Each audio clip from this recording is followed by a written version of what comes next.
चुंबक को देखा है कैसे वो लोहे की ओर आकर्षित होता है और कैसे वो लोहे को अपनी ओर आकर्षित करता है, क्योंकि उसके स्वभाव में ही आकर्षण है।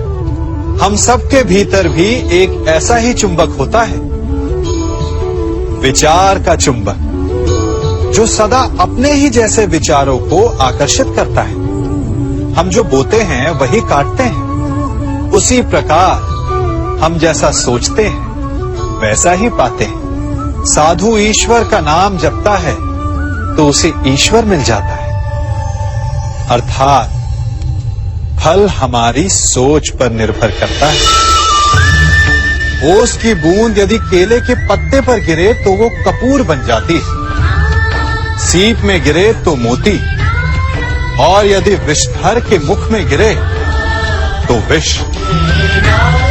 बूंद एक है परंतु उसके प्रारब्ध भिन्न है, क्योंकि उसे आकर्षित करने वालों का व्यवहार भिन्न है।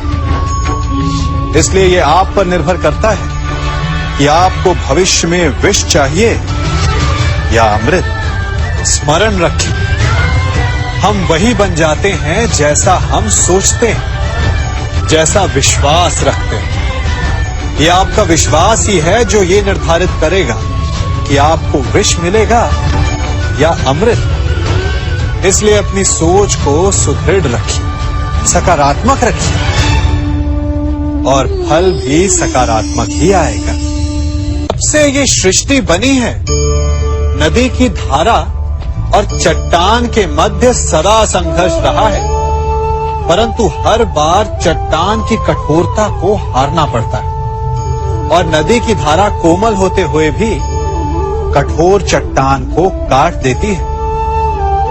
कभी सोचा है क्यों चट्टान इतनी कठोर और जल इतना कोमल, चट्टान इतनी दृढ़ और जल इतना लचीला, फिर भी सदा जल कठोर चट्टानों के मध्य से अपना मार्ग बना ही लेती है?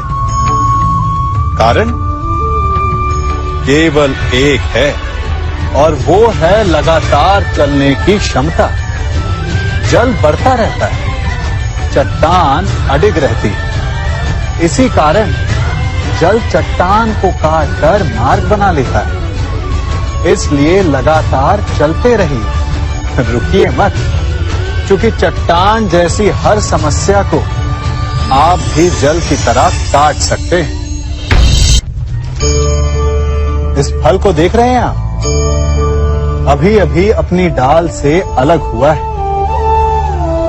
बड़ा दुख होता है जब आप अपने उद्गम से अलग होते हैं, परंतु ये दूरी भी आवश्यक है। अब इस फल को ही ले लीजिए। अपने जीवनदाता वृक्ष से अलग होकर ये ना केवल किसी की भूख शांत करेगा, अभी तो इसके भीतर के बीज से एक नए वृक्ष का सृजन भी होगा और कई फल जन्मेंगे। सृजन की प्रतिक्रिया में पीड़ा आवश्यक है। यदि पीड़ा नहीं होगी तो सृजन नहीं होगा।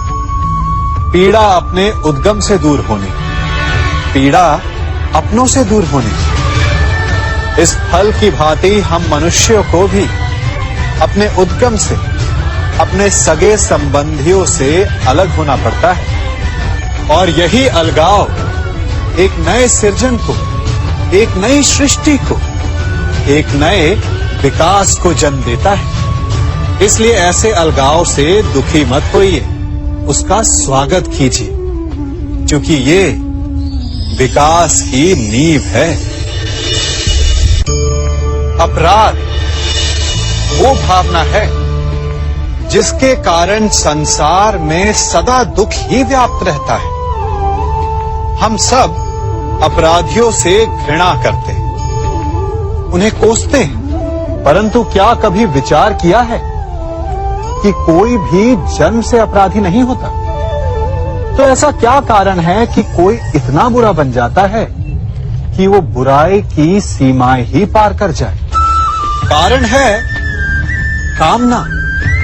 यदि कामना पर नियंत्रण ना रखा जाए यदि कामना को पूर्ण करने के लिए परिश्रम ना किया जाए तो वो तृष्णा में बदल जाती है, और तृष्णा लालच में, और लालच छल में, और छल करते ही मनुष्य अपराध की ओर अपने पग बढ़ा देता है। इसलिए ये अत्यंत आवश्यक है कि मन की कामनाओं पर नियंत्रण रहे।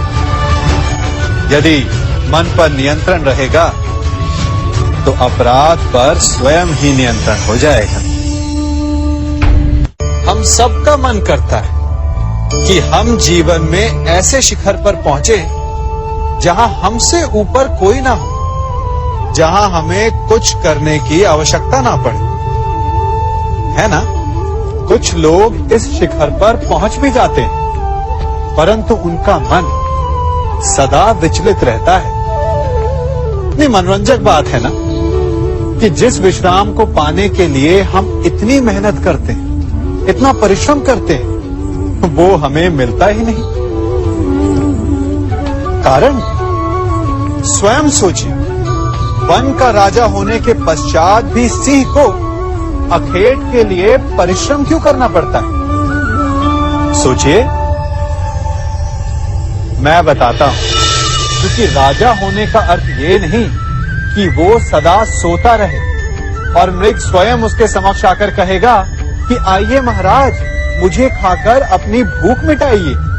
तो समझ लीजिए, कार्य आपके परिश्रम से संपन्न होते हैं, केवल कामना से नहीं।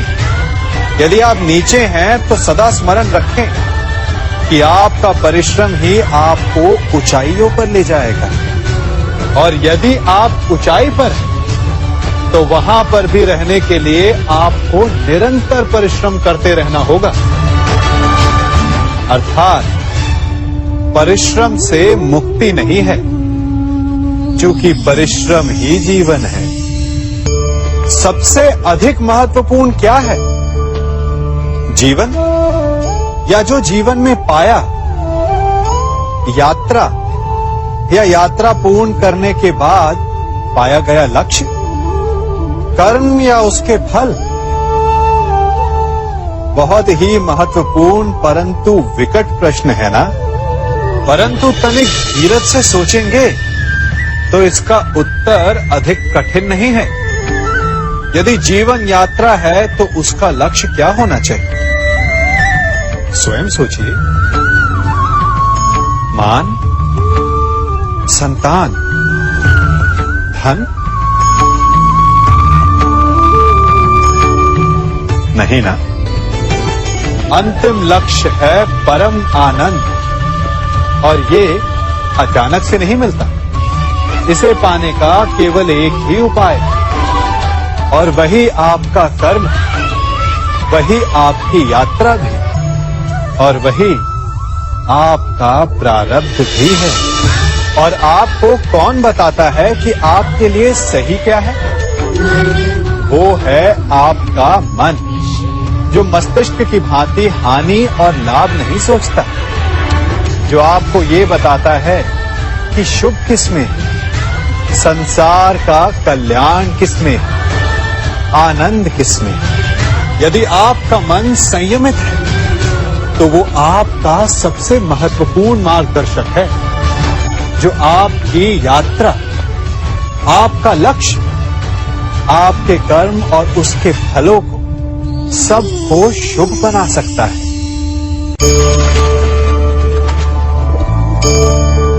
इन पक्षियों को देख रहे हैं आप? इनका उड़ना वायु में इतना संतुलन मुक्त कर देता है ना?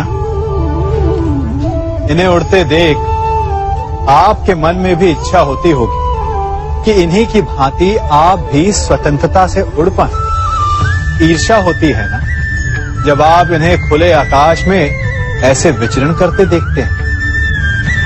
पर कभी सोचा है, इस उड़ान को, इस स्वतंत्रता को पाने के लिए कितना परिश्रम, कितना अभ्यास किया होगा इन्होंने?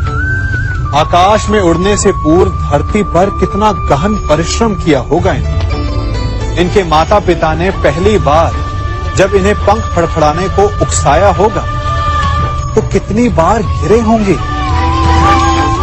पहली बार वायु में उड़ते समय कितना भय लगा होगा इन्हें।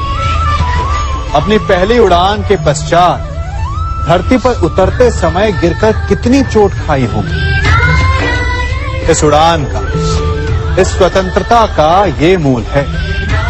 यदि आप ये दे सकते हैं तो अवश्य आप भी इस स्वतंत्रता को पा सकते हैं। इन पक्षियों की भांति ही अपने चारों ओर जब भी आप किसी सफल मनुष्य को देखें तो उससे ईर्ष्या ना करें, उसके परिश्रम और पीड़ा को समझने का प्रयास करें जो उसने यहां तक पहुंचने में पाई है।